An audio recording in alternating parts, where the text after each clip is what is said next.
rule of King Ahab and his queen Jezebel, the people had turned from the Lord to worship Baal. It was in this desolate time that the prophet Elijah, a man of rugged faith, emerged from the wilderness. He confronted Ahab and declared a final contest on the heights of Mount Carmel.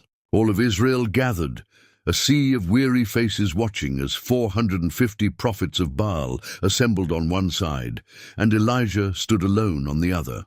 "How long will you waver between two opinions?" Elijah's voice boomed across the mountain. "If the Lord is God, follow him. But if Baal is God, follow him." The prophets of Baal prepared their bull and began their incantations.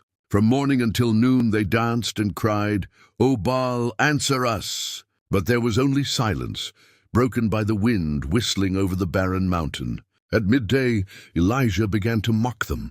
"Shout louder," he jeered. "Surely he is a god. Perhaps he is deep in thought or busy or traveling. Maybe he is sleeping and must be awakened." Goaded by his words, they fell into a wilder frenzy, shouting and slashing themselves with swords and spears until their blood flowed freely. Yet as the sun began its descent, their altar remained cold. There was no voice, no answer, no sign of life.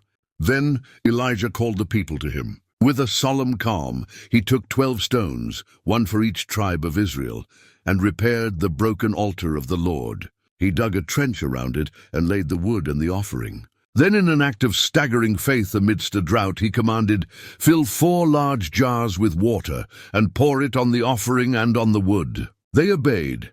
He commanded it again, and a second time they drenched the altar. "Do it a third time," he said, and they did, until the precious water soaked the sacrifice, flooded the wood, and filled the trench to the brim.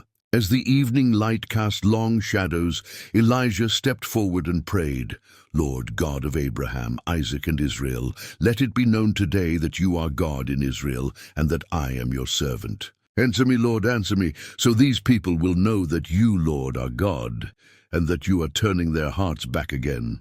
Before he had even finished, it happened. A terrifying, brilliant fire of the Lord fell from heaven. It was not a mere flame, but a column of divine power that consumed everything it touched. It devoured the offering, the waterlogged wood, the heavy stones of the altar, and the very dust beneath it. Then with a final, deafening hiss, it licked up every drop of water in the trench. When the people saw it, they fell on their faces, a wave of terror and awe washing over them. A single unified cry rose from the mountain, "The Lord, He is God! The Lord, He is God!" If this story of unrelenting faith inspires you, subscribe for more and tell us